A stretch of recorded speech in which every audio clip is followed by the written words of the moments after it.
Déjà, merci d'être là. Et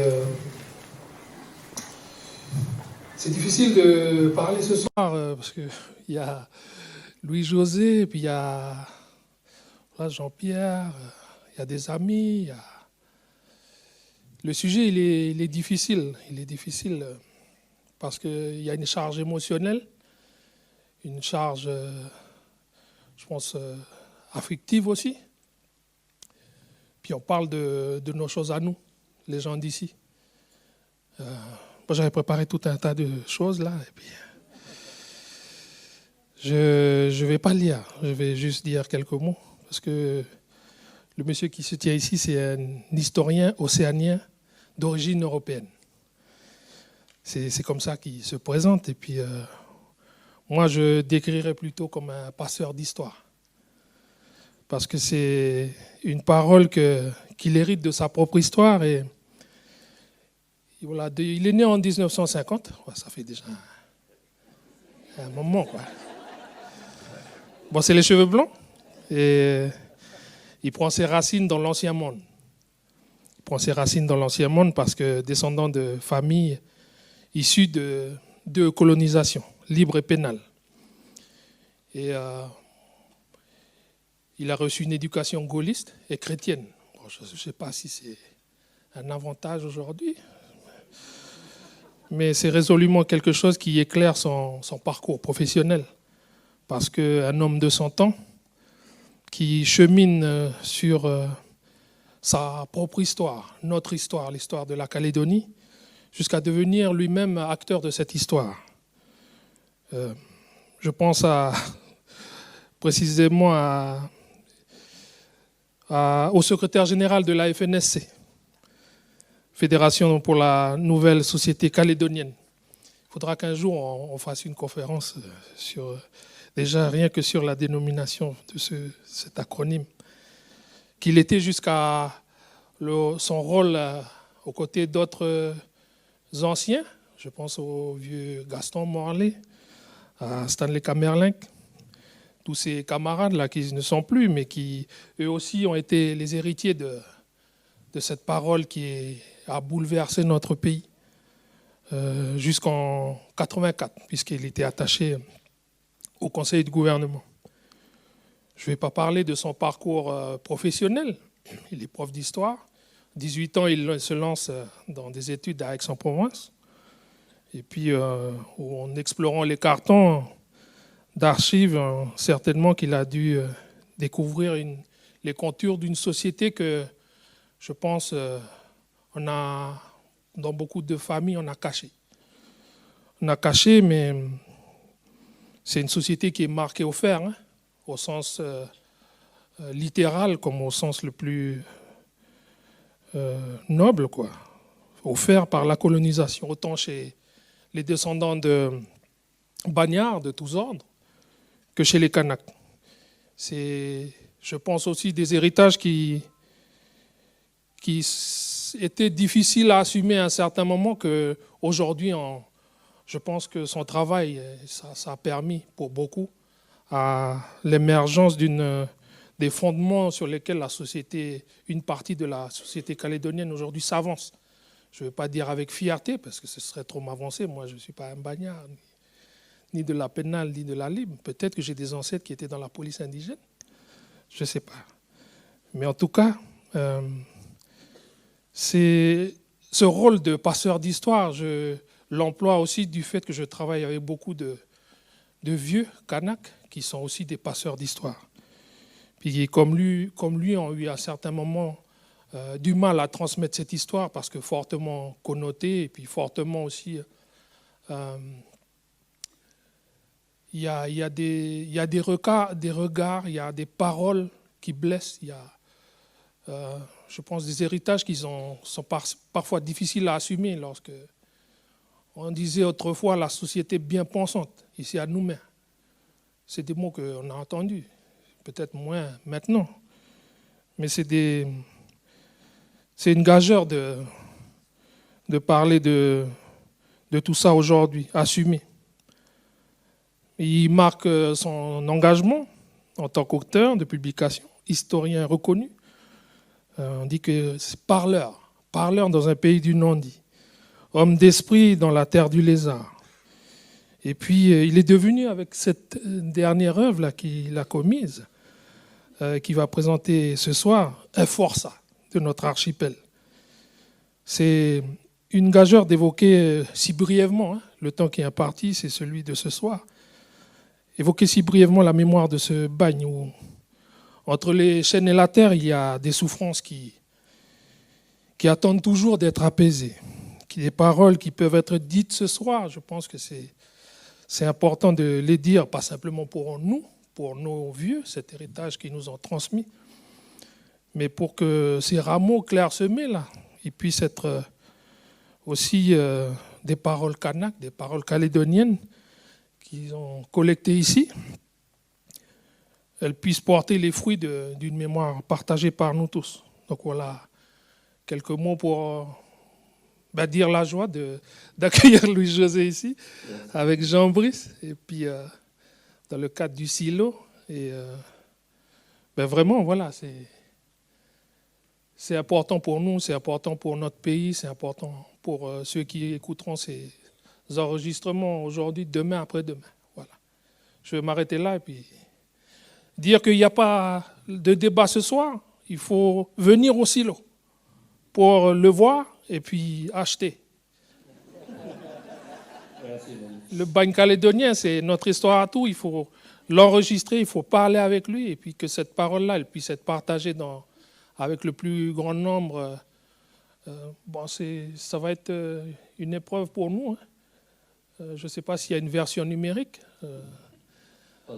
Pas encore, mais bon, voilà. C'est simplement des encouragements à Louis-José et puis pour l'exploit qu'il va faire ce soir là devant vous. Merci à lui, puis merci à cet engagement qu'il porte et puis qui nous porte aussi, nous les jeunes. Voilà. Corinne.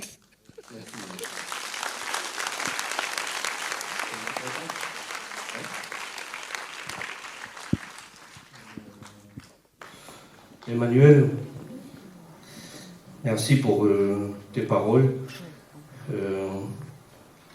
Tu as parlé de charge émotionnelle et de charge affective. Moi, de me retrouver ici, dans ce centre qui porte un nom qui m'a accompagné pendant toutes ces années et puis ces dernières années pour écrire ce livre. Les 2 dernières fois que j'ai rencontré Jean-Marie, les 2 dernières fois, on a parlé des Calédoniens, de ce qu'ils devaient faire, et les 2 fois, il m'a dit, vous les Calédoniens, il faut que vous vous occupiez de vous. Il faut que vous vous occupiez de vous. Faites-vous connaître à nous.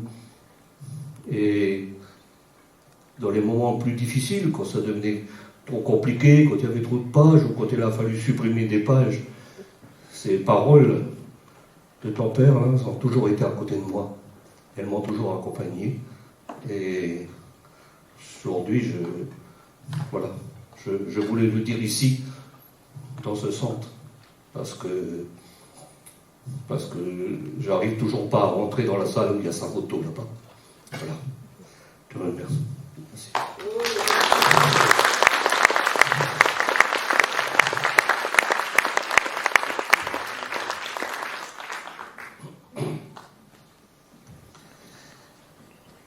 Avant de commencer, je vais vous dire quelques mots sur la genèse de cet ouvrage. En fait, on était en train de travailler sur le projet du musée du bagne, projet qui avait été initié par la province sud. Et donc, le province sud m'avait demandé de travailler sur les textes qui devaient accompagner tout le musée, l'exposition. Et est arrivé un moment où ce projet, qui était le projet conçu par la province sud, à cause de raisons budgétaires, a été abandonné. Et je me suis trouvé devant... Bon, on était tous découragés. Et puis en même temps, je me suis dit, c'est impossible que tout le travail qui a été fait, ça faisait plus de 2 ans qu'on travaillait sur l'écriture des textes, tout ça, ça soit perdu. D'une part, et puis d'autre part, moi je fais partie d'une génération où on pense que, encore, que tout salaire mérite peine. C'est-à-dire que, vous avez compris, moi j'avais été recruté, j'ai touché de l'argent, et il n'y avait rien qui allait sortir. Ça, c'était, dans ma tête, ça ne passait pas. C'était pas possible, il fallait faire quelque chose. Donc l'idée a été de transformer ces textes pour les mettre dans un livre. C'est de là qu'est venu le premier ouvrage. Et on s'est donc attelé, moi j'ai demandé que l'équipe qui était tout autour de ce projet de musée, que ce soit Blandine qui est partie maintenant de la province sud, Yves Mermoud pour la TUP, et Emmanuel Herial, toujours pour la TUP, et après est venu se joindre à nous Thilo Vial. On continue à travailler sur ce projet. Donc moi j'écrivais les textes et on se retrouvait généralement une fois par semaine, après un peu moins, pour regarder les textes, pour les relire, pour savoir surtout s'ils étaient compréhensibles pour le plus grand nombre. Parce que ça a toujours été mon souci. Vous savez, quand on passe 30 ans de sa vie à la rivière Salée, on est bien obligé de tomber un peu dans notre vocabulaire, bien obligé de sortir un peu pour avoir un langage qui soit compréhensible pour tous, parce qu'autrement on ne peut pas faire passer les messages, et ça ne sert à rien si les messages ne passent pas. Donc on avait beaucoup travaillé là-dessus. Entre-temps, Yves Mermoud et un certain nombre de chanteurs de lui, mais surtout Yves, a eu cette idée, qui était une idée magnifique, de dire, puisqu'on ne peut pas avoir le projet de musée tel qu'on l'avait conçu dans la province, on va essayer d'aller sur autre chose, qui était le centre historique de Nouville, qui permettait d'avoir, comment dirais-je, des financements à la fois de la province, de la mairie, de la Nouvelle-Calédonie, c'est-à-dire un projet différent. Mais au moins, on relançait quelque chose. Voilà, c'est ainsi que ça s'est passé. Le livre, lui, a poursuivi, comment dirais-je, son évolution en parallèle. Et d'ailleurs, l'aide que j'ai reçue de la province sud, j'ai reçu 1 million de la province sud pour ce livre, c'est une aide qui est une aide à l'édition. Ça n'avait rien à voir avec le musée. Et des rencontres que j'ai pu faire, j'ai également touché pour ce livre 1 million de la province nord, voilà, qui m'a donc aidé à ce livre. Il y a eu d'autres communes qui nous ont aidés, d'Ambéa au niveau de subventions, et Pointe-Boute en particulier. Les autres communes, c'était par des précommandes. Je dis ceci, non pas pour flatter les gens, mais pour que les gens comprennent bien que ici, une activité culturelle, quand elle arrive à trouver un soutien de la part de nos représentants politiques, de ceux qui nous gouvernent, c'est extrêmement important, parce que ça permet ensuite d'avoir un prix, le prix que vous avez, on ne peut pas comparer par rapport aux autres livres. Le tout, c'est d'intégrer cet argent qui a été reçu. Le livre, lui, il a été fait par une maison d'édition qui s'appelle Au Vent des Îles, qui édite quasiment maintenant une grande partie des auteurs calédoniens, parce que c'est le meilleur éditeur francophone de tout le Pacifique, et surtout c'est quelqu'un qui a un professionnalisme qui a permis d'obtenir le résultat que vous avez constaté vous-même. Donc je tenais bien à dire cela, parce que vous comprenez bien qu'un livre comme ça, même si c'est moi qui l'ai écrit, en dehors du chapitre sur l'art au bagne que j'ai laissé à Louis Lagarde de le faire, il était bien plus compétent que moi pour le faire. C'est un livre qui n'a pas pu se faire sans que je consulte des gens. Je consulte des gens en province Nord, par exemple. Je ne peux pas parler du Nord sans passer par José Raya, c'est pas possible. Je ne peux pas parler des surveillants sans passer par Evelyne Oriou. Je ne peux pas parler des sœurs de Saint-Joseph de Cluny sans passer par Sylvette Boyer. Je ne peux pas parler de la position Feuillet ou des travaux de route sans passer par Christiane Terrier. Je pourrais en citer la musique ou le Sud, le Grand Sud, Jacques Valette, etc. Donc, ce que je veux dire, c'est que on ne possède pas l'ensemble des connaissances. L'important, c'est de connaître les gens qui, eux, savent. Et ensuite, aller les consulter. Ensuite, vous écrivez. L'écriture, c'est la mienne. Mais elle a été contrôlée, elle a été relue, elle a été... donc s'il y a des bêtises, c'est de leur faute, hein, c'est ça que je veux dire. Elle a été... comment dirais-je, il y a eu un travail qui est un travail partagé. Parce qu'on ne peut pas avancer autrement. Je tiens à vous en parler parce que dans tous les gens que je citais, il y a très peu d'universitaires. Il y a des gens qui sont des gens du pays, qui ont souvent une connaissance orale, qui n'ont pas écrit. Mais ici, y compris chez les Calédoniens, on est dans une société d'oralité. Et ce n'est pas parce que les gens n'ont pas écrit qu'ils ne savent rien. Aujourd'hui, il y a une sorte de dictature de l'écrit en ce qui concerne, si on n'a pas publié, si on n'a pas écrit, eh bien, on n'est pas grand-chose. Eh bien, moi, je suis toujours opposé à cela. Il y a des gens qui sont des autodidactes, et je ne voulais pas me retrouver dans la situation du scientifique qui arrive et qui reçoit des informations et puis qui oublie ses informateurs. Alors, on retrouve que le nom du scientifique, on ne retrouve plus le nom des informateurs non plus. C'est une situation que certains d'entre nous ont bien connue. Donc je tiens à leur dire aujourd'hui, à toutes ces personnes qui m'ont aidé, combien leur aide a été précieuse. De même qu'a été précieuse l'aide de l'association Témoignage d'un passé, dans la relecture des textes, mais aussi, pas seulement, dans tout un tas de tâches administratives, de commandes de photos, de relations avec des musées, que si j'avais dû le faire, ça m'aurait pris, j'aurais pu le faire, mais ça m'aurait pris un temps fou. Donc il y a eu un travail aussi de ce côté-là. Néanmoins, je tiens à préciser que le livre, ce n'est pas un travail de l'association Témoignage d'un passé sur lequel moi je serais venu travailler comme prestataire de service. Non, c'est pas ça, il ne faut pas inverser les rôles.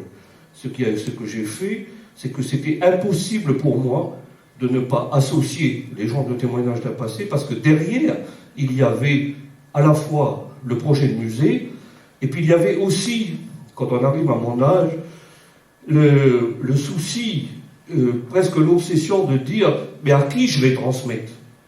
À qui je vais transmettre et qui va continuer ? Et ça, c'est ce que m'a offert l'association Témoignage d'un passé en recrutant Emmanuel Hérial. C'est pendant ces 5 ans-là, essayer de former quelqu'un qui allait s'engager et qui professionnellement allait vivre de cela et en même temps transmettre les bonnes informations.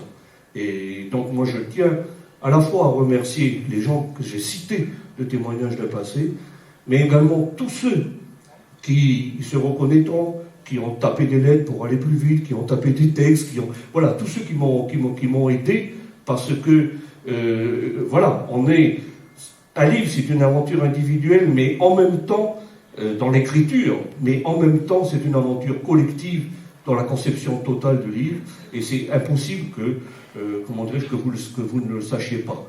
C'est comme ça que les choses se font, c'est comme ça qu'ils avancent, c'est comme ça que les choses avancent, pardon, et ça ressemble bien à d'autres populations de chez nous, où l'effort est collectif, et voilà, on croit qu'on est très différents, mais bon, on n'est pas si différents que ça.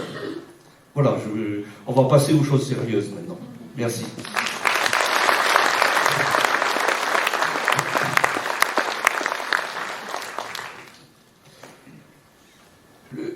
Le thème de la conférence, c'est comment le livre a-t-il été écrit ?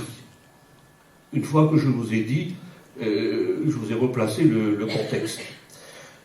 En fait, écrire un livre d'histoire sur l'histoire du Maine, c'est-à-dire avoir une aventure qui est chronologique, en illustrant avec des photos, c'est ce que l'on fait normalement. Le livre, c'est exactement le contraire.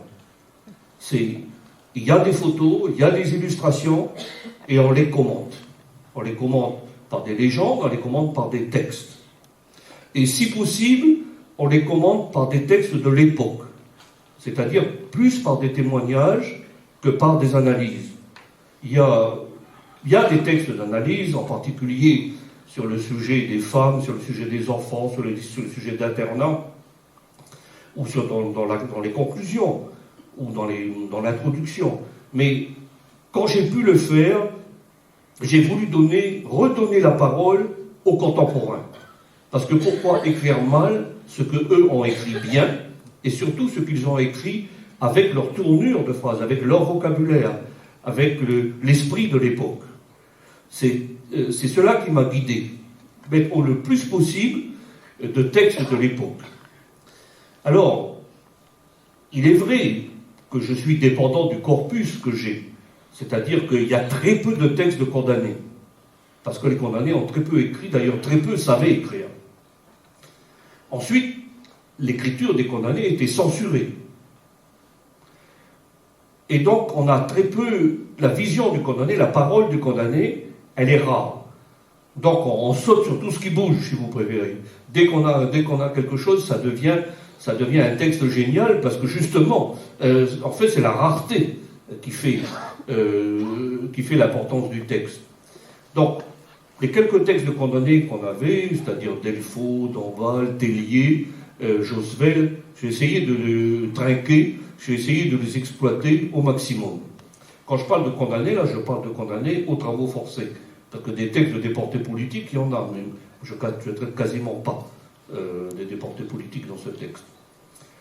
Ensuite, puisque j'ai très peu de textes de condamnés, j'ai beaucoup de textes de médecins, j'ai beaucoup de textes d'inspecteurs, beaucoup de textes, c'est-à-dire des gens qui écrivent. Et le regard qu'ils ont ne peut pas être le regard du condamné.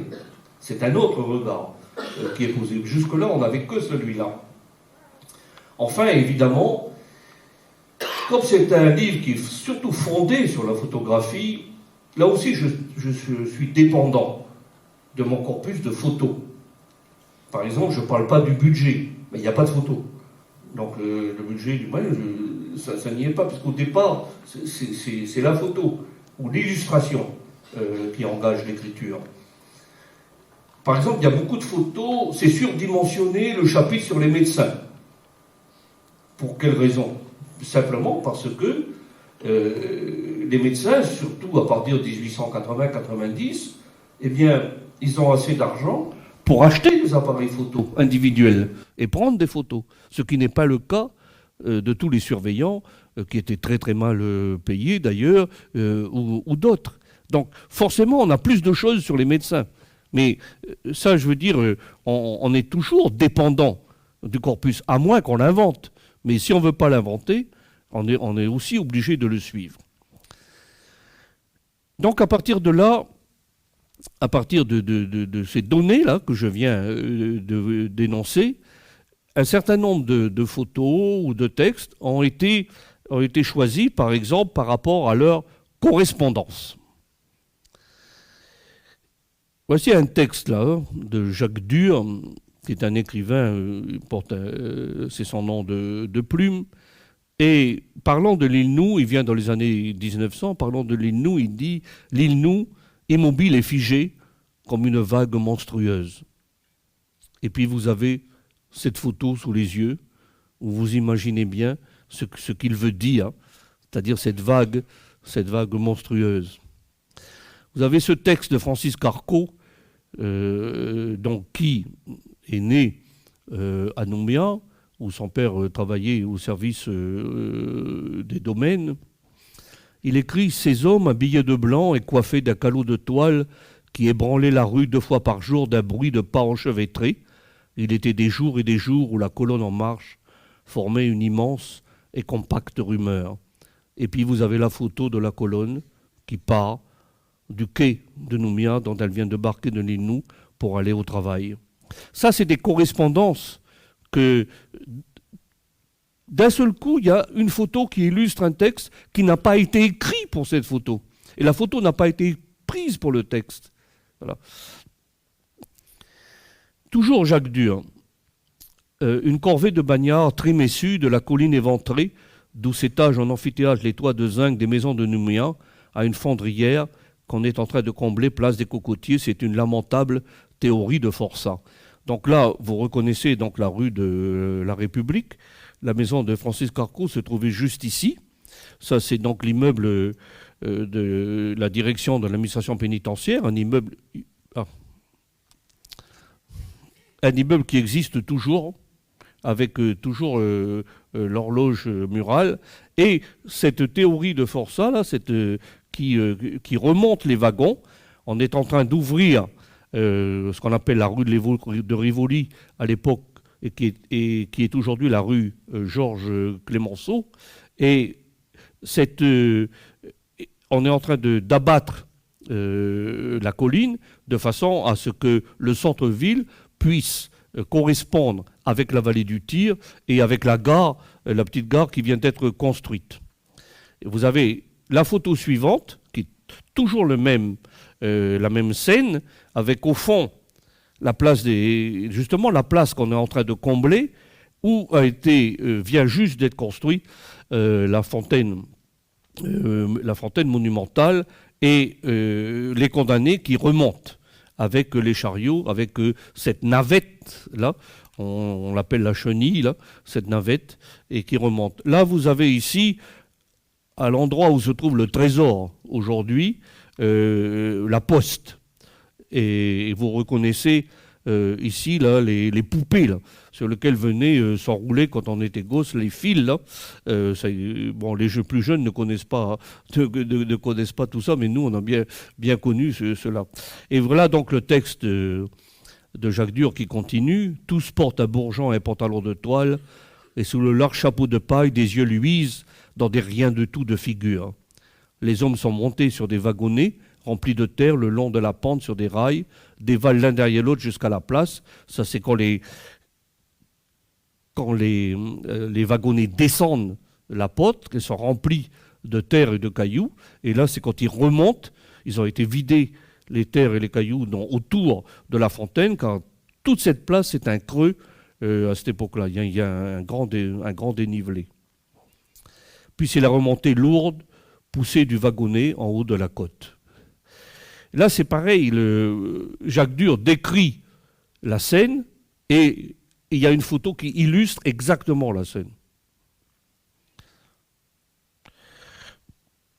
Autre très belle photo, ça c'est une photo qui a été prise par les frères Servet à Bourail. Les frères Servet, c'était des libérés qui s'étaient installés comme imprimeurs, photographes. Ils avaient un hôtel aussi à Bourail. Et l'administration pénitentiaire leur avait confié un reportage sur le bagne. Et ils prennent cette très belle photo de concession, ici, avec la maman et l'enfant assis dans la brouette. On voit bien que les gens ont posé. Hein, c'est une scène qui est composée. Hein, c'était une époque encore où il fallait, comment dirais-je, poser pendant longtemps pour que la scène prenne. Et il ne fallait surtout pas bouger. Ce qui fait que, généralement, sur les photos de cette époque, les animaux et les enfants sont souvent flous. Parce que justement, ils ne tenaient pas la pose. Donc, très belle scène de concessionnaire à Bourail. Et voilà, je tombe sur un texte du docteur Gaston Nicomède qui a écrit un coin de colonisation impériale en brousse, Bourail, dans les années 1885. Il est médecin Bourail dans ces années 82-84 et il écrit « En arrière, à quelques pas de la case, se trouvent quelques bâtiments annexes, construits sommairement de torchis, ouverts à tous les vents, servant de cuisine, de hangar, d'écurie, d'étable, de poulailler. » Et vous avez la description qui correspond exactement.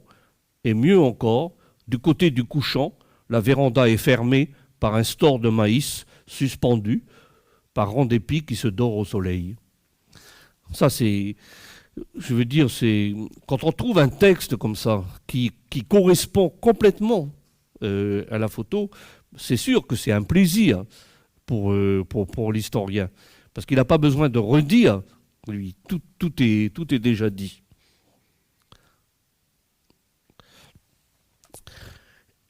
Vous avez remarqué depuis le début, pour le moment, je vous ai montré des photos, mais dans le livre, il n'y a pas que des photos. Il y a aussi des dessins. Et en particulier, une série de dessins qui a été fait par un condamné de la commune, mais de la commune condamnée au bagne, non pas déporté politique, qui s'appelle Émile Giffot, qui était un dessinateur d'une précision extraordinaire.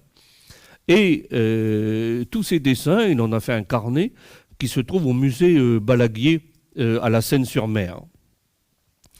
Et je tombe sur ce dessin qui montre l'intérieur d'une case, comment était organisé l'intérieur du case. Et puis je tombe sur un texte d'Alexis Trinquet, qui est aussi un communard, mais condamné au bagne, dont Bruno Fulini a publié le manuscrit qui était jusque-là, qui n'avait jamais été publié et qui était détenu aux archives du Parti communiste à Paris. Et voilà ce qu'écrit Alexis Trinquet.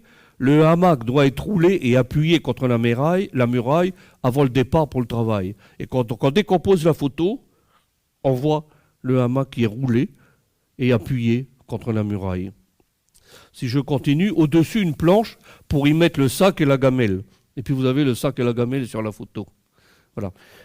Ça a été toujours une aventure dans ce livre, essayer justement de chercher les correspondances. Bon, les plus belles, c'est celle-là, et évidemment, là vous avez la photo de la maison de médecin à Pointe-Boute, avec le colombier ou le pigeonnier, si vous préférez. Et puis, à Pointe-Boute, son médecin, enfin, est médecin Chabanex, le docteur Chabanex, et le docteur Chabanex et sa femme, Marie, écrivent des poèmes, écrivent des romans. C'est eux qui ont écrit Célina Landreau, fille de Pointe-Boute. Et ils ont écrit beaucoup de poèmes, ils sont connus dans le monde de la poésie à l'époque sous le nom de Jacques et Marie Nerva. Et ils écrivent sur les maisons dans leurs poèmes qu'ils ont habitées. Et là, vous retrouvez, dans ce poème de Jacques et Marie Nerva, la maison disparaît sous les tiges grimpantes, et seul son toit de zinc émerge, triste et gris, la large véranda s'étend autour des chambres. Un ménage d'oiseaux a choisi pour demeure notre gommier aux boules roses, dans le nid qu'avec amour sur une branche ils ont bâti. Un matin, la femelle a pondu 3 œufs bleus, et nos pigeons du colombier proche voisinent avec les 2 oiseaux, non sans quelques querelles, sur notre toit de zinc. Le bruit des pattes fines et les roucoulements amoureux nous réveillent. Et vous avez la description de la maison du colombier, etc., dans un poème. Là, c'est magnifique. Et je terminerai cette partie par ces vers, toujours de Jacques et Marie Nerva.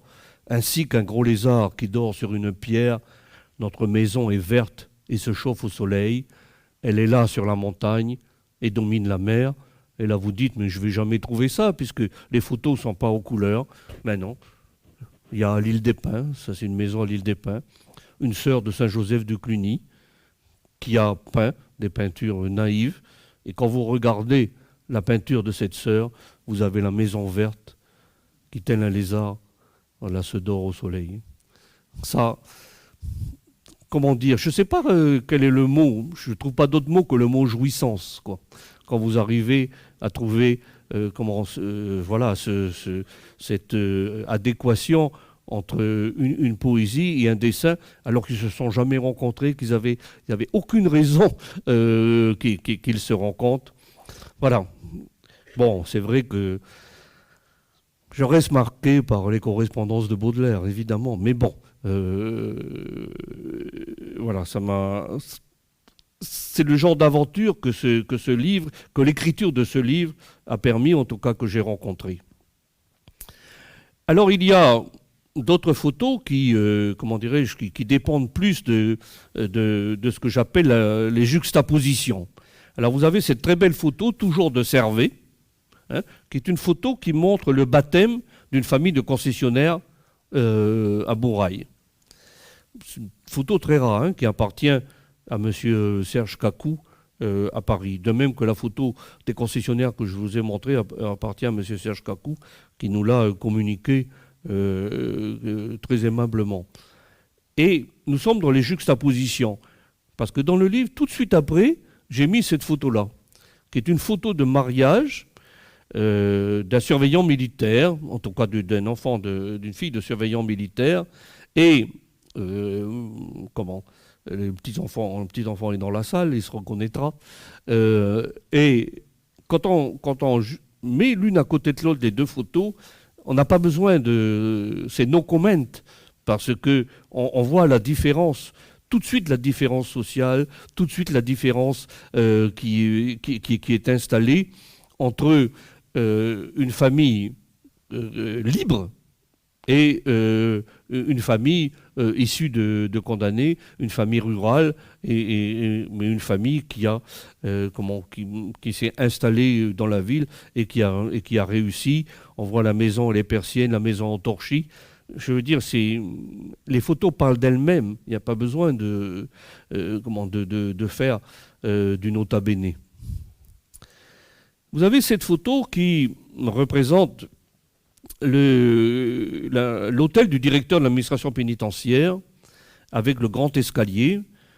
Certains plus anciens vont bien reconnaître cet endroit, puisque en fait, ça a été pendant longtemps tout simplement l'école des frères au boulevard Vauban. Voilà. Et moi, j'y suis allé 1 an, mais je suis quand même allé. J'ai été sous la cloche comme tout le monde quand on était puni, là. Et cette photo, qui date donc de la pénitentiaire, c'est une photo de Théo Timbré, qui est un surveillant de la mission pénitentiaire à qui on avait commandé pour une exposition internationale une série de photos, montre les enfants du directeur, etc. Et puis, au moment de la liquidation du bagne, cet hôtel est vendu. Et il va être repris justement par les frères, les frères Maris, qui vont en faire une école. Et puis, voilà, vous avez le même escalier avec les frères. Bon, les gens reconnaîtront, pour ceux qui les ont connus, frère Germain, frère Arthur, avec les lunettes, frère Justin, et sur sa gauche, frère Régis. Le livre, il est aussi fait d'allusions à des choses qui sont plus proches du bagne, mais que les gens ont connues. Vous avez exactement la même chose avec la direction de la mission pénitentiaire dont je vous ai parlé tout à l'heure, à l'intersection de la rue de la République et de la rue Georges Clemenceau. Elle aussi, au même moment, au moment de la liquidation, ce bâtiment va être enlevé à l'administration pénitentiaire. On est en 1912. Et bien, 2 ans plus tard, vous avez cette photo. Voilà. Vous avez tous les tirailleurs kanaks en attente de départ pour la Grande Guerre qui posent devant le bâtiment qui a été utilisé comme caserne pour les tirailleurs en attendant leur départ pour le front. Alors ça, c'est sûr que c'est une photo magnifique. Alors, elle est connue, c'est une photo connue, c'est une photo magnifique. Voilà les poupées là dont je vous parlais tout à l'heure qu'on retrouvait sur le... Ensuite, vous avez des photos qui sont des icônes. C'est-à-dire que vous les connaissez, vous les avez vues dans plein de livres, et évidemment, je ne pouvais pas passer à côté. Alors vous avez ici le camp central de l'île Nou. Là, on est en 1872, c'est-à-dire tout à fait quand même au début de ce camp central, avec les cases doubles dans lesquelles logeaient les condamnés, car les condamnés n'étaient pas en cellule. Le bagne, c'est pas la prison, ils ne sont pas incarcérés. Hein, ils sont dans des cases dortoirs. Ne sont en prison, ne sont incarcérés que les punis de cellules, c'est-à-dire généralement les fortes têtes. Mais ça, c'est 10% du bagne. C'est pas la vie quotidienne des gens. Le bagne, c'est justement le contraire de la cellule au départ. Là, vous avez le rassemblement du matin, parce que vous voyez, l'ombre est de ce côté-là. Donc, le soleil vient de se lever à l'est, elle est en train de monter, et c'est le rassemblement du matin. Ça, c'est une photo d'Ernest Robin. C'est une photo qui appartient à la bibliothèque Bernheim, et c'est une photo connue, et c'est une photo qui a l'intérêt de montrer à quel point l'île Nou était plus boisée à l'époque. Vous voyez, à chaque fois ça me commence à m'horripile d'entendre dire qu'il n'y avait pas d'eau sur l'île Nou. Non, il y a toujours eu de l'eau sur l'île Nou. L'eau s'est arrêtée lorsqu'on a déboisé. On a déboisé pour brûler le bois dans la boulangerie, pour construire, etc. Et à ce moment-là, les sources se sont taries. Mais il y a toujours eu, à cette époque, des rapports de commandants de navires qui venaient s'avitailler à l'île Nou parce que l'eau était meilleure qu'à Nouméa. Donc tout ça, ce sont des légendes urbaines, de dire qu'il n'y avait pas d'eau sur l'île Nou. Non, dans le contexte encore végétalisé de l'époque, de l'eau, il y en avait. Vous avez là, certainement la photo la plus connue du bagne de Calédonie, c'est toujours le camp central, avec ici les cases, ce qu'on appelle les cases du haut, et là les cases du bas, avec où étaient logés les condamnés de 5e classe, ou de 3e classe, ou de 4e classe, selon l'époque, et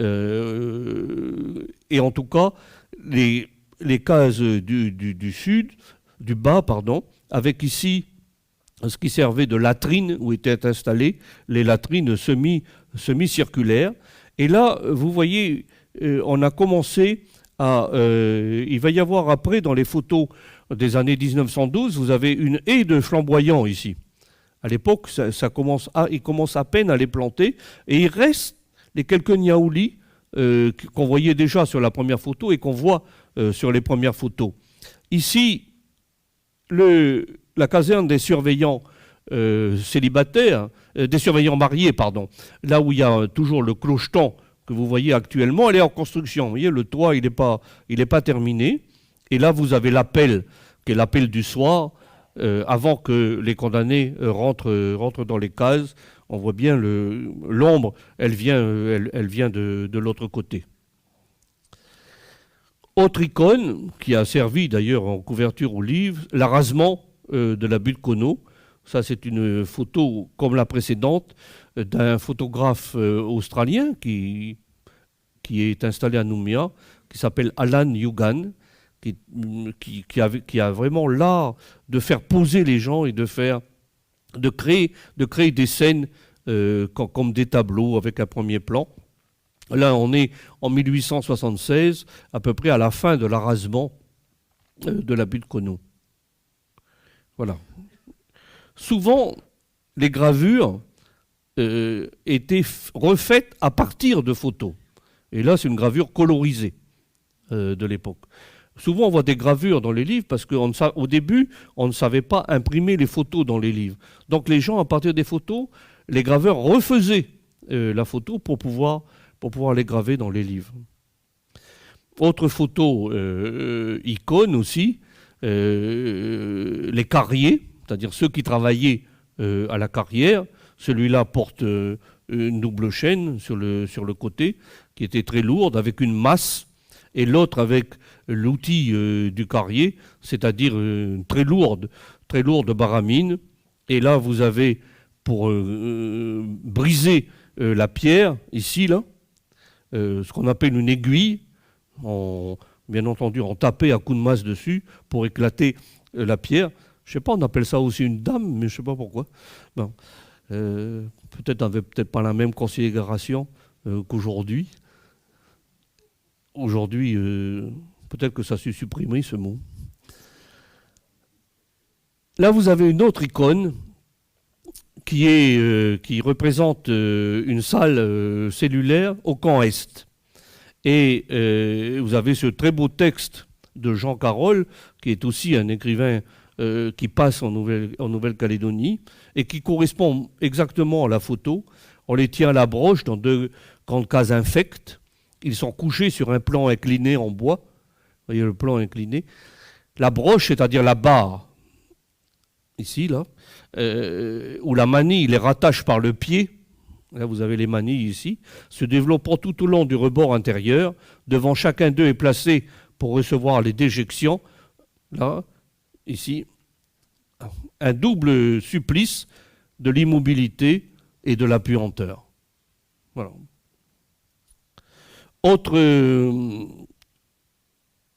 Autre photo icône des condamnés pris sur une mine qui était engagée dans les mines et qui ont l'air d'être quand même dans l'hiver austral là. Il ne doit pas faire très chaud, les mines de Kiel, etc., à Thio. Et vous avez cette description merveilleuse de Carole. Le plus souvent, les carrières de nickel, de cobalt, de chrome se rencontrent à des altitudes où l'organisme humain tressaille d'aise dans la magie de la lumière et la légèreté de l'air. Sans commentaire. Voilà. Le regard de la société libre ou des romans ou des journalistes sur le bagne, je veux dire, j'ai pas pu m'empêcher de rapprocher les deux. Ensuite, vous avez des photos qui sont des photos insolites. Alors, vous avez celle-là, par exemple, où c'est une photo qui est prise par un docteur qui s'appelle le docteur Collin, qui est là dans les années 1911-1912, et qui représente la reconstitution d'un condamné du Cambrin, avec le sac qu'il portait sur le dos, la double chaîne, le vêtement en toile de sac. C'était même pas une casaque en tissu tel que pouvaient le porter les autres condamnés, mais en toile de sac, le chapeau de paille.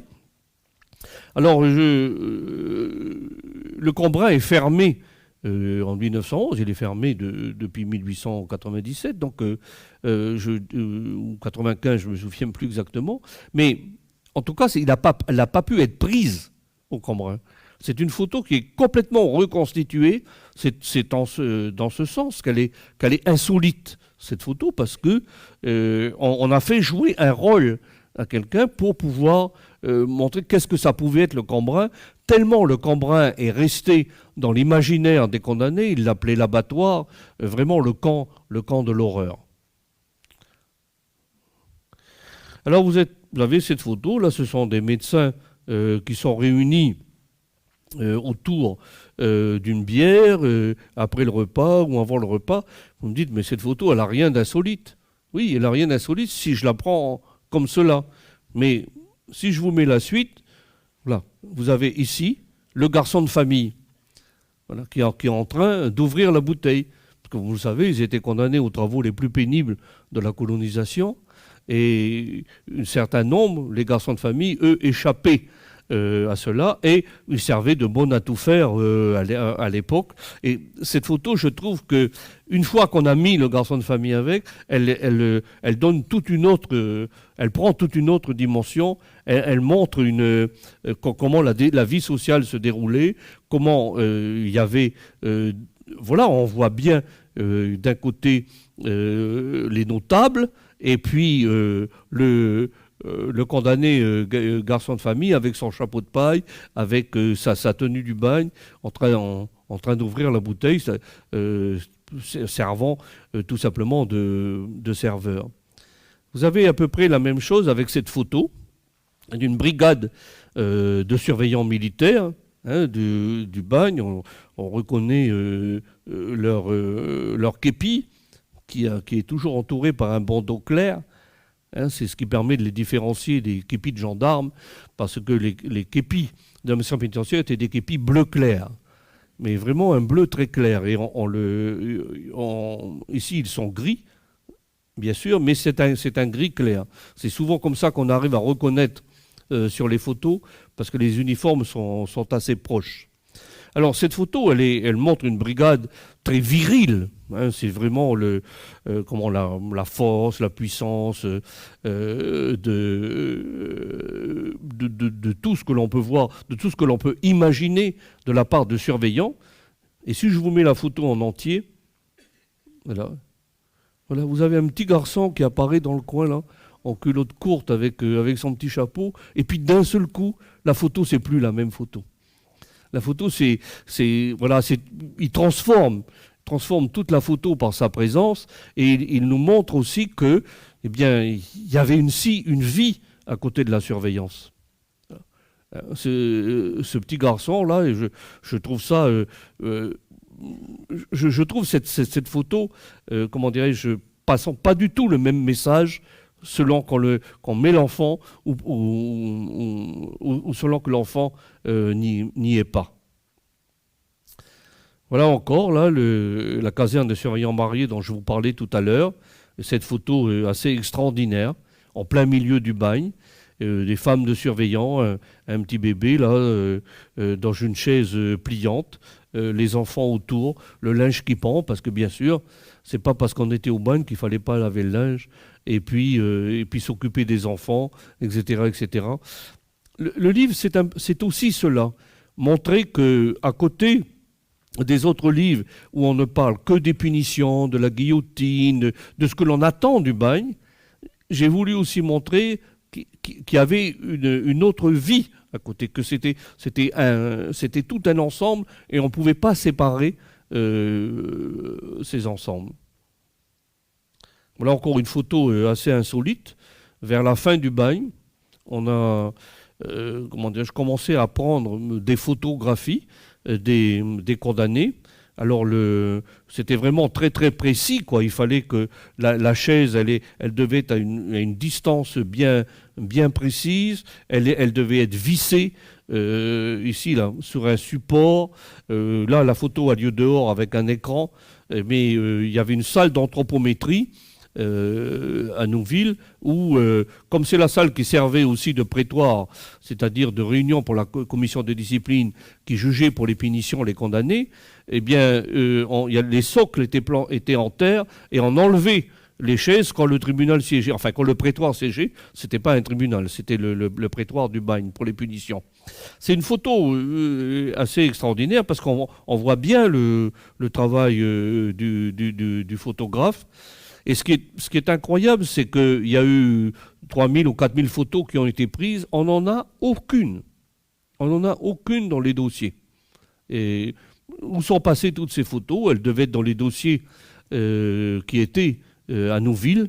Et comme ils n'ont pas été récupérés, tout cela a certainement été détruit. D'après les informations que j'ai eues de M. Lucien Collardeau, a été détruite dans les années 1930, quand le bagne a été terminé. On n'a aucune de ces photos. Mais voilà, ça c'est des photos que Serge Kakou a achetées il y a très peu de temps et qui ont été acquises ensuite par les archives de Nouvelle-Calédonie. Voilà la photo que je préfère. C'est la photo elle appartient à Ismet Kurtovic. C'est complètement incongrue, magnifique, à l'île Nou, avec le condamné, son numéro de matricule, et l'âne et la carriole, et surtout la légende de la photo. La photo s'appelle le bourricotier. C'était un mot que je ne connaissais pas du tout, et je trouve que la légende, elle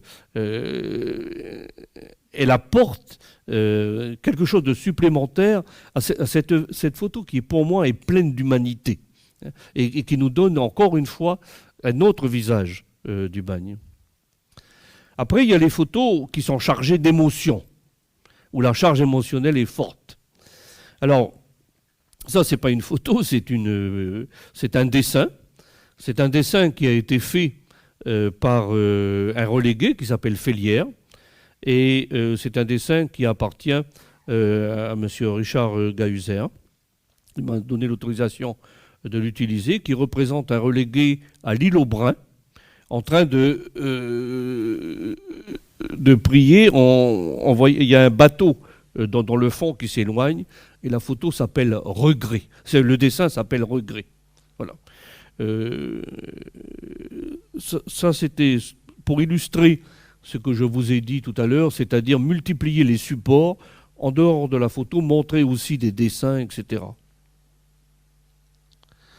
Vous avez cette photo du docteur Colin, qui est une photo très lourde parce que, vous voyez, là vous avez monsieur Massé, qui n'a rien à voir avec le bourreau, c'est un autre Massé, qui est le plus ancien condamné du bagne. Il a 92 ans à l'époque, là.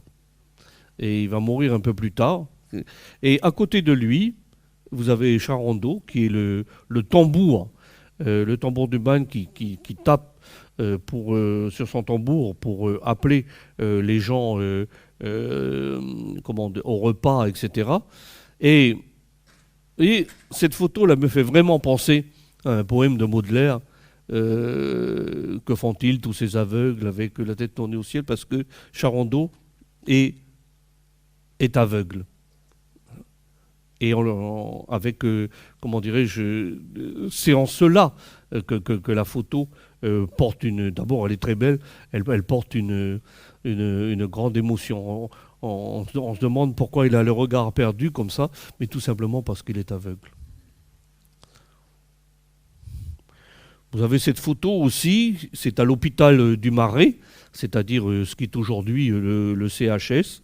Nous sommes à la fin du bagne. Le bagne est devenu un mouroir. Et vous avez des anciens condamnés, vous avez des infirmiers, d'ailleurs anciens condamnés. Et puis vous avez ici un surveillant militaire qui est M. Perrault. Ça fait des années, cette photo appartient à M. Tilouvial, ça fait des années qu'on avait cette photo. Et figurez-vous que une dame, Madame Lafouche, qui est descendante de M. Perrault, est venue en Nouvelle-Calédonie, nous a donné des photos de son grand-père, et on a retrouvé que, effectivement, c'était le grand-père qu'on retrouvait sur cette photo qu'on avait déjà depuis plusieurs années.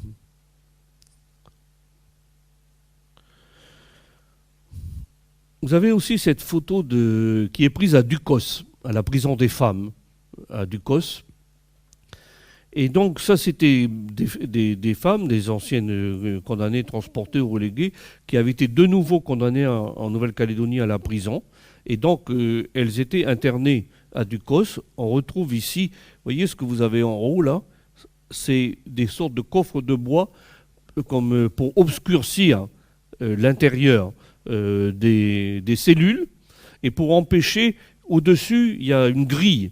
C'est pour empêcher que les gens passent des messages ou passent de l'alimentation par-dessus. C'est une photo qui était vraiment en très très mauvais état, qui appartient à Tilouvial. Et c'est l'une des rares où l'on voit des femmes, des femmes condamnées. Il y a très très peu de photos de femmes condamnées. Mais il y a celle-là. Voilà. Là, vous avez une autre photo d'un groupe. Ça, ce sont des condamnés à mort. Ce sont tous des condamnés à mort qui attendent de savoir que va devenir leur recours en grâce qu'ils ont fait auprès du président de la République. Alors, ils sont très nombreux parce que les conseils de guerre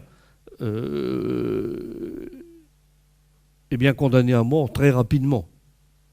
Mais ça a évolué tout au long du bagne, mais il y a un moment où, une période pendant laquelle l'administration, une fois que la condamnation avait été prononcée, il fallait d'abord attendre l'avis du président de la République qui avait le droit de grâce.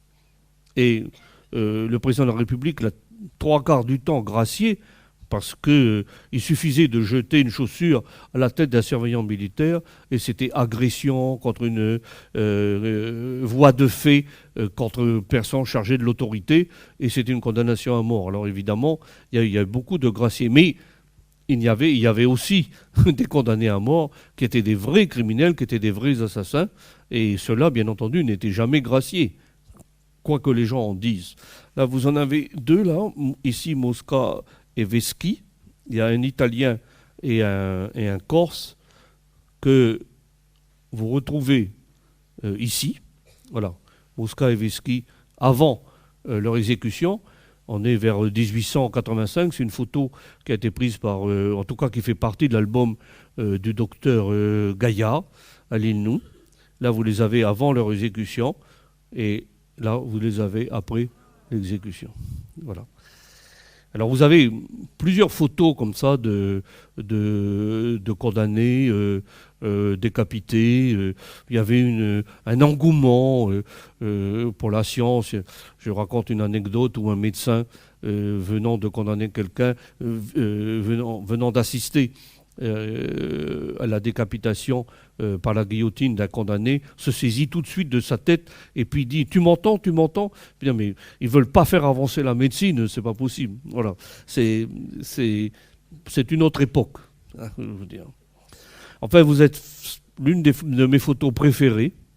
C'est cette photo-là, qui est au camp Est, qui est une photo qui a été prise par le capitaine Meunier, qui a donné son nom à la caserne de gendarmerie Meunier et à la politique menée par Meunier ensuite vis-à-vis des tribus. Le capitaine Meunier prend cette photo. On a la date exacte de la photo, c'est vers 1931. Et cette photo a lieu au camp Est. Et là, à cette époque, au Bagne, il n'y a plus quasiment, à part un ou deux condamnés d'origine européenne, dentelliers, dont je vous ai parlé tout à l'heure, il n'y a plus que des Asiatiques. Il n'y a plus que des Vietnamiens et des Javanais qui ont été condamnés en Nouvelle-Calédonie. Ça, ce sont des gens qui sont venus ici comme Chandang ou comme orang kontrak, c'est-à-dire pieds attachés ou homme contrat, et qui, il y avait une criminalité importante. On ne parle jamais de cet aspect-là. Oh, les Javanais, c'était gentil, ils travaillaient bien pour faire ce qu'on voulait, mais, comment dirais-je, les conditions de l'engagement étaient tellement terribles. Ils ont vécu dans des conditions sociales qui étaient terribles, avec beaucoup de surmasculinité, du jeu pour s'en sortir, etc. Et il y avait beaucoup d'actes criminels, contrairement à ce que la légende peut dire. Ces actes, cette délinquance et cette criminalité des gens engagés asiatiques, elle a cessé aussitôt que les conditions de vie sont redevenues normales, hein, que les conditions sociales sont redevenues normales. Mais placé dans la situation de l'engagement, qui était une exploitation, on ne peut pas dire un autre mot, qui était une exploitation de l'homme, il y avait une production criminelle. Ça, je veux dire, c'est évident. Alors pourquoi cette photo, elle est importante? Vous les voyez accroupis, tels qu'ils ont l'habitude de l'être, le chapeau de paille, ils sont là devant la mur du camp S, et qu'est-ce qu'ils font? Qu'est-ce qu'ils attendent? Qu'est-ce qu'il y a devant eux? Devant eux, il y a la guillotine, et ils attendent l'arrivée d'un Javanais qui a été condamné au bagne et qui va être guillotiné devant eux. Voilà.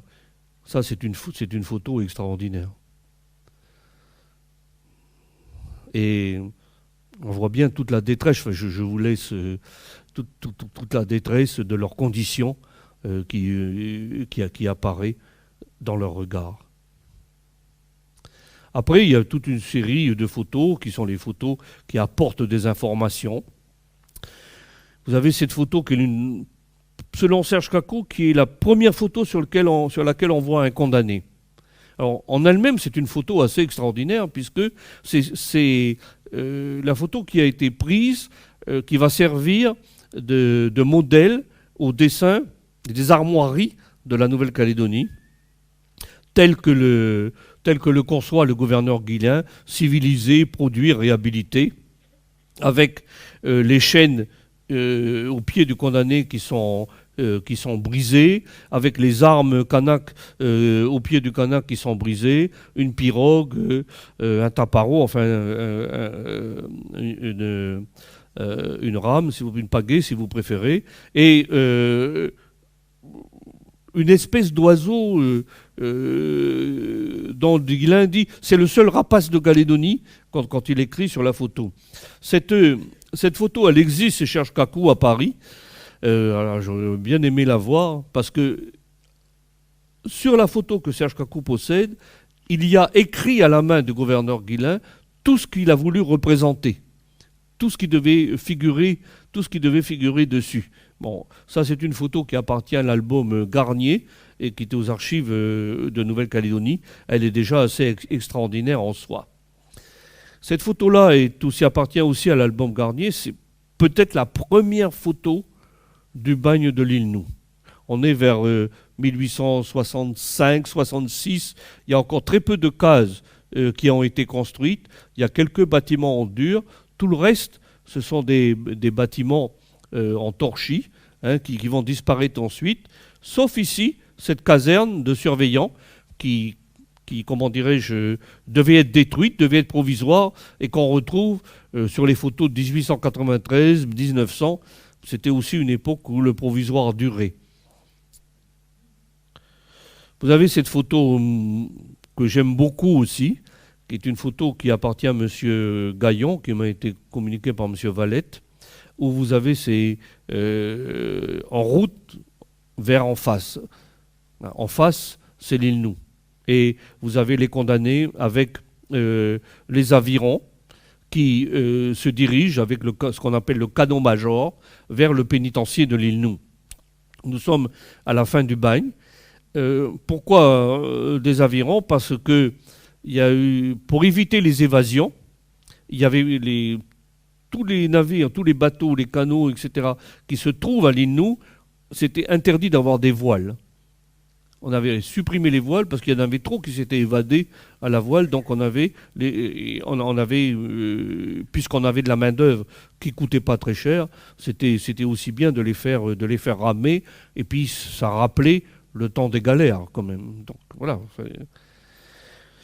Vous avez ces deux photos qui sont issues d'un livre d'un criminologiste allemand qui passe en Nouvelle-Calédonie dans les années 1910. Et ce sont les seules photos que l'on connaisse pour le moment de l'intérieur des cases de condamnés. Je suppose que à cette époque-là, on commence à mieux pouvoir éclairer l'intérieur des cases. Avec les premiers appareils photo, ça devait être difficile à prendre des photos à l'intérieur parce que ça devait être trop sombre. Alors on voit bien comment sur ces photos ici, là, comment étaient tendus les hamacs. C'est pas des hamacs, comment dirais-je, ce sont des hamacs tendus. Ce ne sont pas des hamacs pendus comme on voit dans les navires, à bord des navires. Non, ce sont des hamacs qui sont tendus le long d'une barre, et donc le soir, on les enroulait pour les mettre au mur. Voilà.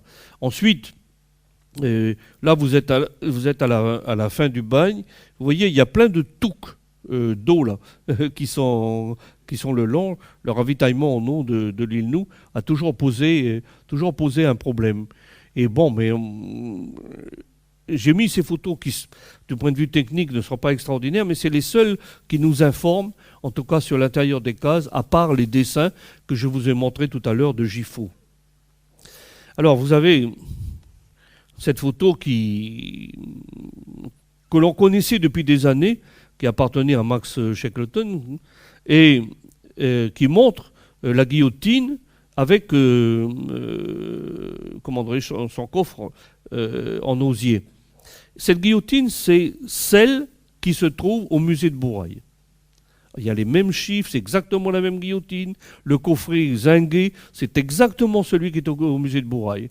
Là, la guillotine, c'est un dernier modèle, un dernier cri, arrivé en 1904 et qui a servi jusqu'aux dernières personnes qui ont été guillotinées à la prison civile à Nouméa. Donc, cette photo en soi, oui, c'est une belle photo. Moi, j'ai toujours été intrigué par la dame, là. Je me demandais, mais qui c'est cette dame-là qui est là, en plein milieu? On voit bien que c'est une visiteuse qui vient certainement pour visiter le bagne, etc. Il y a, comment dirais-je, on voit bien qu'il y a des officiels, des directeurs du bagne qui sont là et tout. On a dressé la guillotine, parce qu'elle n'était pas dressée, la guillotine. La guillotine, elle était enfermée dans une pièce. On l'a dressée exprès pour la photo. Ça m'a toujours intrigué, cette photo. Et figurez-vous que il y a plusieurs années de cela, j'avais travaillé sur une conférence à Tahiti sur l'histoire de Johnson, d'Allen Johnson, et de son épouse, qui, comment dirais-je, ont été magnifiés ensuite dans un merveilleux livre de Michel Lebris, sur voilà, les aventuriers du bout du monde. Martin Johnson va être ensuite le premier grand cinéaste animalier. C'est le premier qui a filmé en Afrique. Il vient filmer dans tout le Pacifique. Hein, c'est quelqu'un qui est extrêmement connu, qui a toujours son musée à Auckland. C'est lui qui lance les premiers grands films animaliers, les premiers grands films où l'on va filmer des Africains en train de danser, etc. Et dans le Pacifique aussi, il a donc écrit un livre. Et dans son livre, il décrit le fait qu'il est allé à Nouville, accompagné par le directeur de l'administration pénitentiaire, le maire de Nouméa, etc. Et que là, on a dressé la guillotine pour lui et qu'on a même fait trancher un tronc de bananier pour vous montrer comment ça marchait. Et puis, donc, je fais cette conférence, oh là là, il y a au moins 15 ans à Tahiti. Je fais aucun rapprochement avec cette photo. Et puis, je ne sais pas pourquoi. Le livre était déjà à l'imprimerie. Tout était en train de tourner.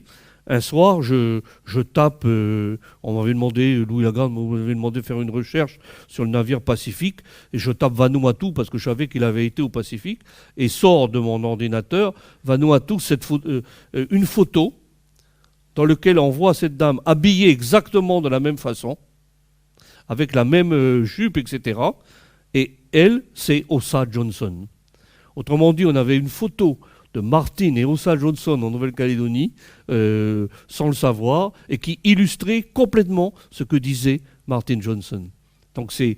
voilà, moi, au dernier moment, je renvoie un mail à toute vitesse à l'éditeur. Il me dit, mais non, on a encore quelques corrections à faire, tu peux faire encore quelques corrections. Et au dernier moment, j'ai pu rajouter dans la légende, comment dirais-je, cette légende de Martin et Osa Johnson, passant en Nouvelle-Calédonie et passant à l'île Nou. Alors elle va rester très très célèbre. Et lui, il va mourir avant, je crois que dans un accident d'avion, et elle va continuer à tourner des films, à écrire, etc. Autre photo informative, cette photo des années 1911-1912 qui montre la police indigène.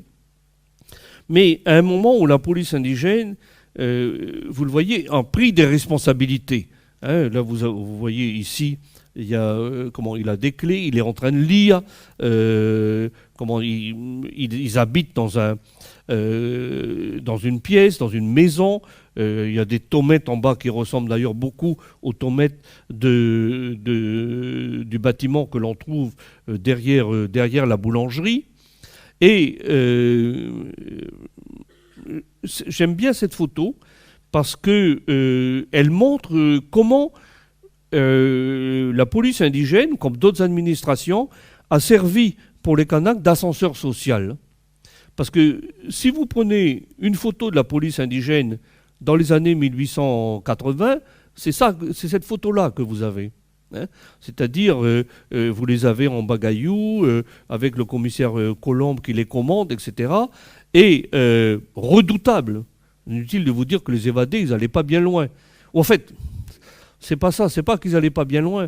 À un moment, ils avaient pris comme règlement qu'ils étaient payés, les policiers indigènes, ils étaient payés plus cher si l'évadé allait plus loin. Bon, ils n'ont pas mis longtemps à comprendre qu'il fallait mieux les laisser courir pendant 2-3 jours, aller plus loin et puis ramener. Bon, enfin, je veux dire, voilà. toujours pareil, quoi. On pense que les gens, ils pensent pas, mais ils pensent, hein. Non. C'est sûr. Donc, c'est ça que je voulais vous montrer aussi, c'est que, en même temps qu'il y a la redoutable police indigène qui fait que les gens qui voulaient s'évader, en tout cas sur la Grande Terre, ils n'y arrivaient pas. Ils étaient repris partout.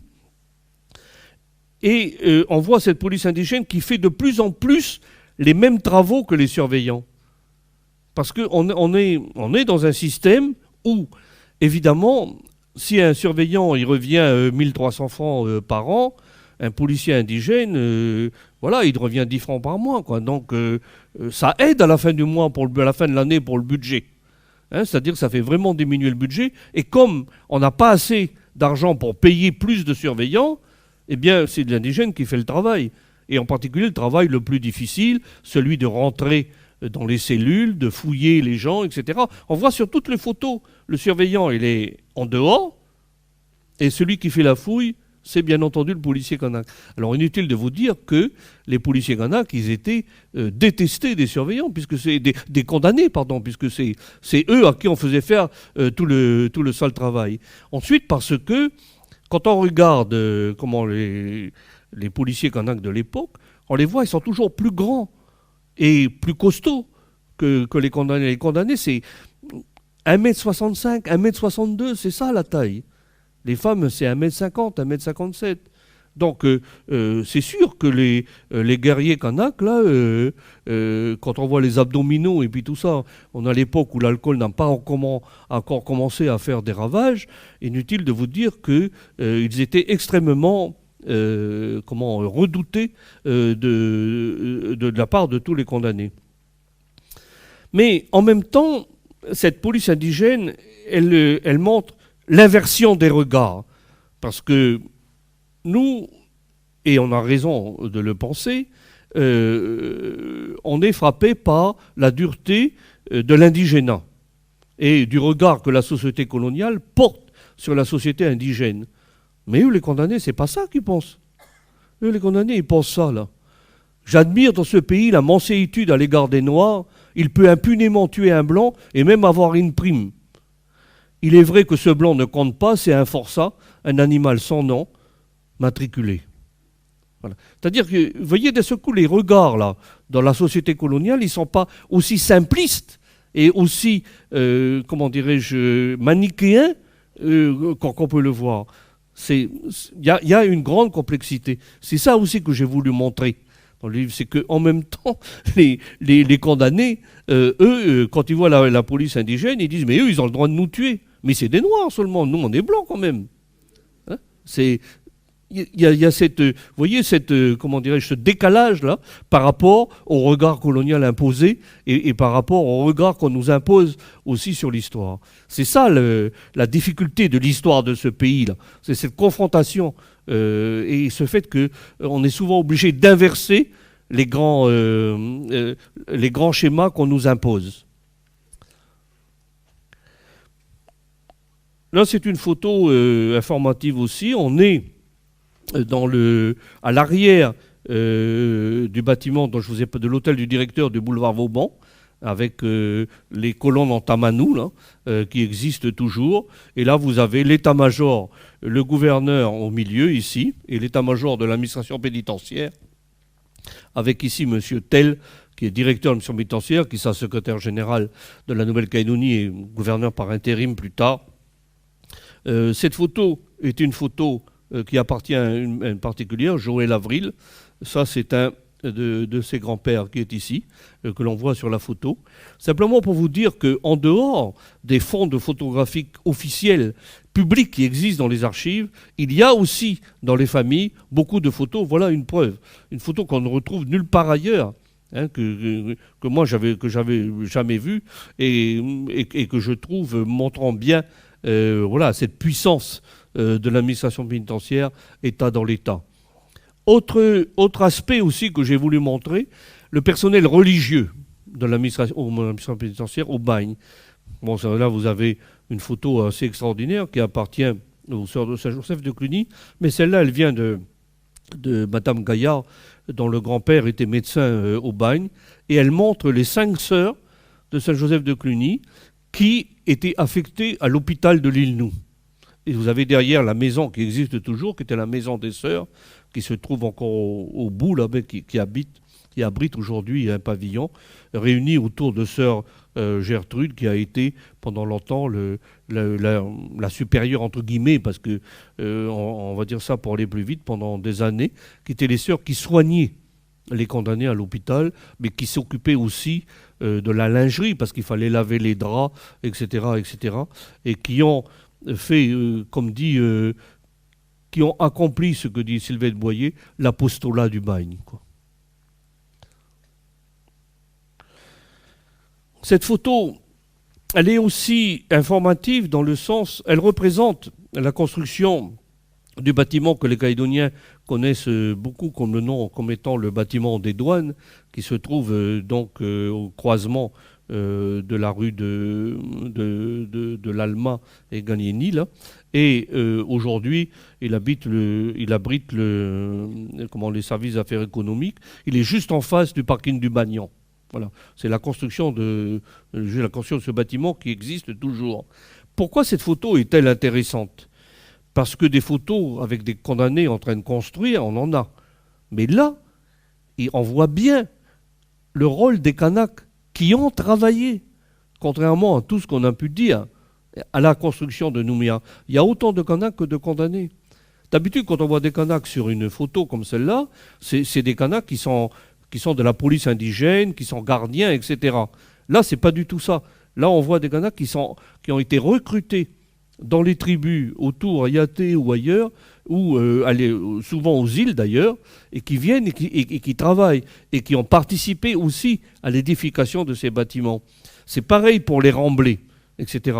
Donc, moi, quand on me dit, Nouméa a été construit entièrement, uniquement que par les Européens et tout ça, mais ça c'est faux. Ça c'est faux. Il y a eu un énorme apport des ouvriers Kanaks parce que, ils étaient payés un peu moins cher quand même. Ça coûtait beaucoup moins cher de les faire travailler eux que de recruter d'autres des ouvriers. Et les condamnés travaillaient aussi à moindre prix. Les Javanais travaillaient à moindre prix. Les Vietnamiens travaillaient à moindre prix. Et tout ce qu'on appelle la fierté de la Calédonie de l'entreprise pionnière, il ne faut quand même pas oublier que cette entreprise pionnière, elle se fait parce qu'on peut exploiter les ouvriers. Autrement, elle ne peut pas se faire. Il faut bien l'avoir en tête, hein, de cela. Et cette photo, elle apporte, en dehors de l'apport sur la construction du bâtiment, où on voit bien ce style du bagne avec les maisons entourées en pierre, les ouvertures entourées en pierre, etc., les techniques de construction, elle dit aussi tout cela. En dehors des photos, j'ai aussi essayé de mettre des gravures, des dessins. Ça, ce sont des dessins qui se trouvent dans des journaux.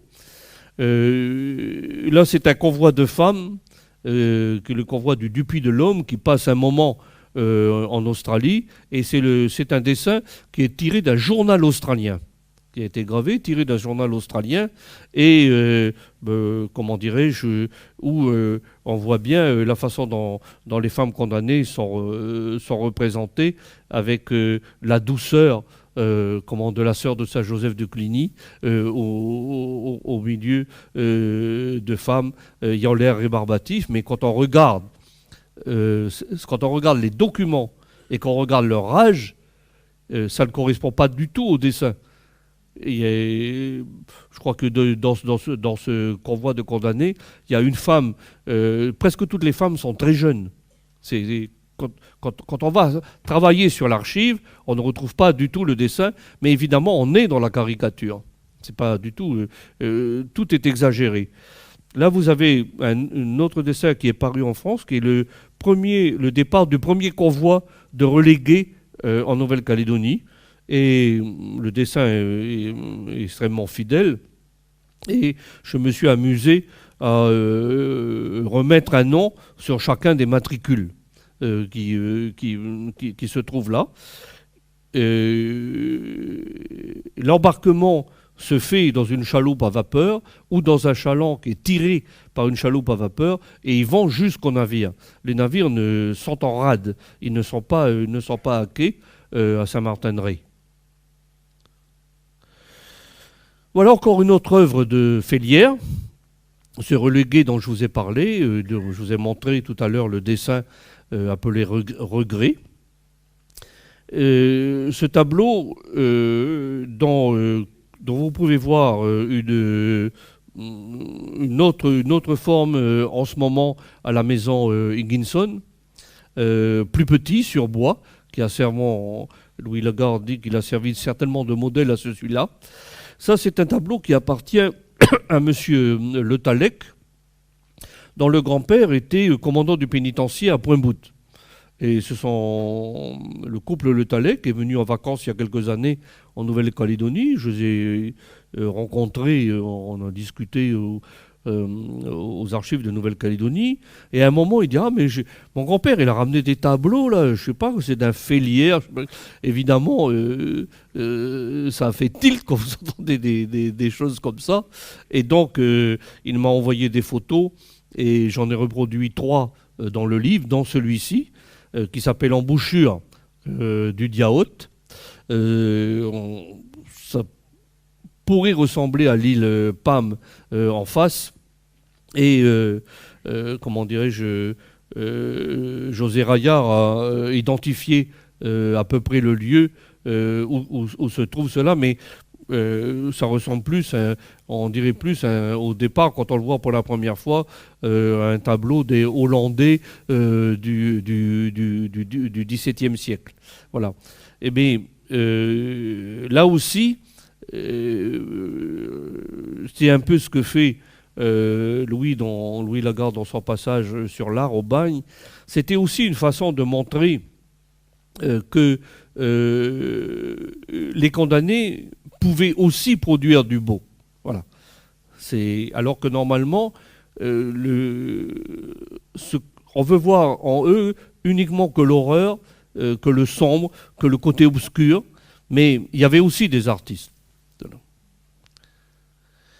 Autre type de support que j'ai voulu montrer, c'est ces plans magnifiques là. On n'a plus les originaux. Hein. On n'a plus les originaux. Ce sont des photographies qui ont été prises sur les originaux. Les photographies ont été prises par monsieur Marcel Pétron. Et c'est donc sa fille qui les a confiées à l'association Témoignages de Passé. Et vous avez ces plans et ces dessins qui sont absolument magnifiques, là, la caserne des surveillants mariés, dont je vous ai parlé tout à l'heure, où on a vu le petit bébé sur la chaise pliante avec le clocheton, qui sont justement en train d'être faits, et l'hôtel du commandant de l'Innou, qui est aujourd'hui occupé par le Crépac, qui a été occupé pendant des années par la famille Crenier, par la famille Léonie, etc., quand le bagne a été liquidé. Vous avez aussi des plans, alors il y en a plusieurs. Ça, c'est un plan qui appartient à Thilouvial, qui est le plan de l'abbé Duprony. J'aime bien le dire, on entend toujours parler de l'abbé de Prony, mais en réalité c'est l'abbé du Prony, parce que le Prony c'est un navire. Voilà, c'est pas Prony l'ingénieur, c'est le navire.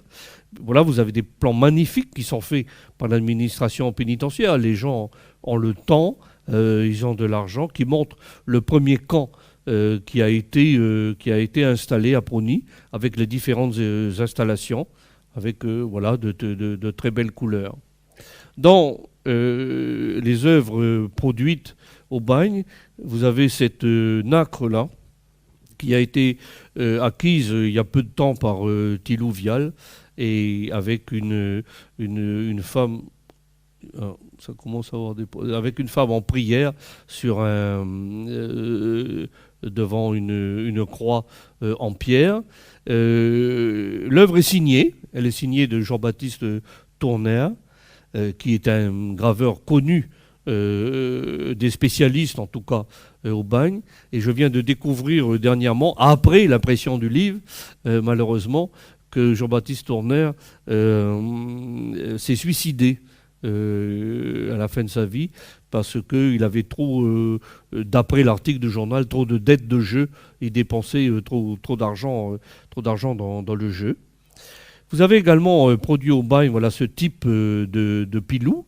Ça, c'est un pilou qui a été acheté en France par l'association Témoignages d'un passé, et qui sont des représentations extrêmement originales et qui étaient produits par les condamnés et vendus aux gens de passage, aux marins de passage ou vendus dans la ville. Il y a très peu de pilous de produits, alors que les NAC,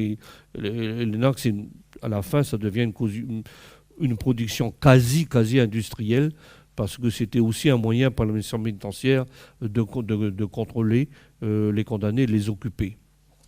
Autre type d'illustration que vous allez trouver dans le livre, là, cette cloche-là, qui appartient à Thilouvial, qui a été retrouvée à Lifou par M. Sauvé, dans lequel il y a écrit « Fonderie de l'île Nou ».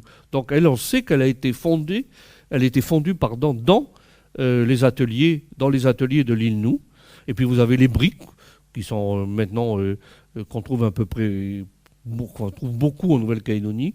Là, des briques produites à la briqueterie de l'île Nou, qui se trouvait sur le côté droit du théâtre de l'île quand on descend vers l'hôpital, ou avec les fameuses initiales AP, administration pénitentiaire. La pénitentiaire a produit des milliers de briques, que ce soit à Koé, que ce soit à l'île Nou, ou ailleurs. Il y avait des briqueteries un peu partout. Vous avez ces deux pièces qui sont assez extraordinaires, qui ont été acquises toujours par Thilouvial, et qui, figurez-vous, représentent une médaille de bronze qui a été obtenue à la première foire de Bourail en 1877, qui est la foire organisée par l'administration pénitentiaire, et des condamnés ont eu, par leur travail, les concessionnaires, des médailles d'or, des médailles d'argent, des médailles de bronze. Et là, c'est une médaille de bronze qui est attribuée à M. Lacoureuil. Lacoureuil, c'est l'ancien nom de Le Courrieux. C'est comme ça que c'était. Et voilà, quand on lit la liste des récipiendaires, on voit effectivement que Le Courrieux a eu une médaille de bronze pour son café. Et la médaille a été retrouvée, donc ça veut dire qu'il y en a d'autres dans les familles calédoniennes, parce qu'il n'y en a pas eu qu'une de médaille qui a été distribuée ce jour-là. Et d'ailleurs, ce monsieur Le Courrieux, l'année suivante, va avoir une médaille d'argent pour son café à l'exposition de Paris, quand même, ce qui n'était pas rien. On ne sait pas ce qu'elle est devenue, cette médaille, mais c'est quand même un témoignage extraordinaire. On est en 1877-78, et les condamnés produisent déjà du café. Là aussi, c'est quelque chose qu'il faut savoir. Toute la colonisation feuillée est bâtie autour du mythe du café. C'est eux, évidemment, qui le développent, et rien à dire là-dessus. Mais le café avait été déjà planté avant en Nouvelle-Calédonie par les missionnaires, par les Kanaks et par l'administration pénitentiaire dans les concessionnaires. Alors voilà, c'est une très belle médaille. C'est le type d'objet ayant un caractère historique qui existe encore dans les familles et qui doivent encore exister. Et l'une des espérances à la fois du musée et du livre, c'est que les gens voyant qu'il existe des moyens de mettre en valeur ce qu'ils possèdent, vont commencer à sortir les choses et à dire nous on a ça, nous on a ça. Voilà. Moi, je rêve de retrouver les médailles qui étaient données aux policiers indigènes et qui ont dû être conservées quelque part au fond d'une cantine, dans une case, parce qu'on ne jette pas tout ça. Mais pour le moment, on ne sort pas. Et ça va sortir au fur et à mesure.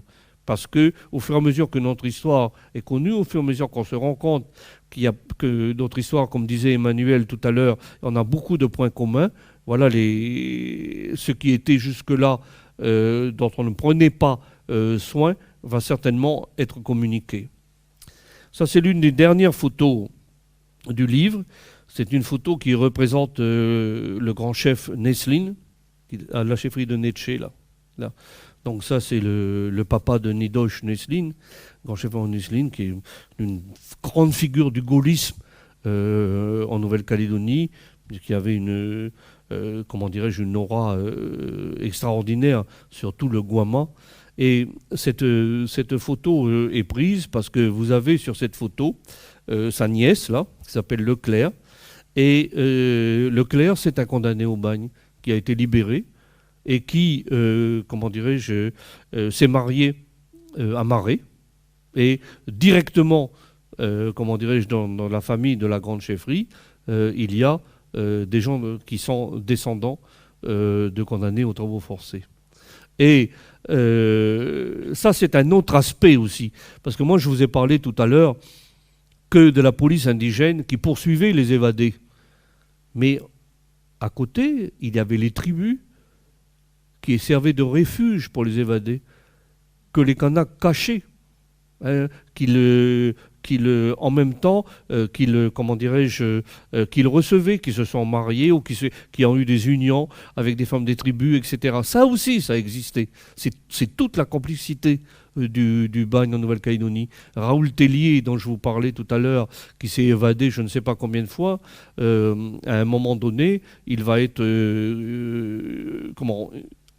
dans la tribu de Bondé, il va rencontrer une jeune fille de 17 ans, il va avoir un enfant avec, on est en train de rechercher les traces. Il y a plein de familles comme ça, que ce soit, je pense à des familles sur Païta, je pense à des familles sur Népou, qui ont recueilli des condamnés, qui ont recueilli des libérés, et qui sont ensuite, qui se sont complètement intégrés, et dont on a des descendants. Voilà. Et ça, je veux dire, c'est quelque chose qui commence à être dit. Hein, des gens arrivent d'OVA en particulier, des gens que je connais bien pour le moment. On laisse le temps au temps parce qu'il ne faut pas, la musique, on ne peut pas jouer plus vite que le rythme de la musique, qui sont venus nous dire, ben nous on sait, voilà, le grand-père il était condamné, voilà son dossier, voilà ce qu'il a fait, etc. Donc les choses commencent à parler, commencent à se dire. Mais ça sera plus facile si on admet qu'ici, il y a une histoire commune et que l'histoire de la Calédonie, c'est un tout et pas la partie d'un tout. Mais on n'en est pas encore là. L'ultime photo, celle qui termine le livre, c'est un clin d'œil. D'abord, c'est une photo merveilleuse qui est vraiment la Calédonie, avec les Niaoulis derrière, etc. C'est une corvée de condamnés, c'est pendant la construction du chemin de fer. Voilà. Et cette photo qui était l'une des premières du livre, sans l'ombre, je l'ai mise en dernier, parce que je trouve que là aussi, elle contient le message, l'ombre du photographe. L'ombre du photographe qui vient illustrer tous ces photographes de l'ombre sans lesquels le livre n'aurait pas existé.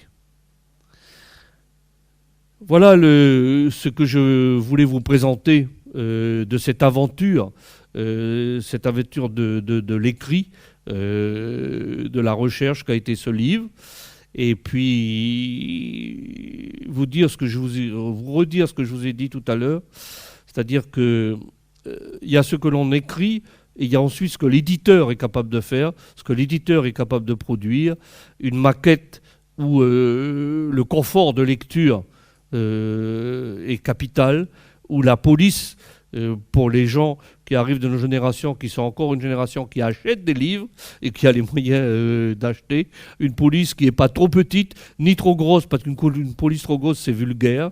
Tout ce travail, toute cette compréhension du produit final fait que quand il y a une conjonction comme ça de gens qui connaissent leur travail, eh bien on arrive à sortir quelque chose qui peut faire date, en tout cas je l'espère. J'espère que vous avez compris que pour moi, voilà, c'est mon legs à la Calédonie, c'est mon legs à mon pays, c'est mon legs à mes enfants. Et puis c'est aussi dans ces moments durs que nous traversons une façon de dire voilà notre histoire, apprenez-la à la connaître aussi, Et une fois qu'on a dit cette histoire, qu'est-ce qu'on fait maintenant? Voilà. Je vous remercie.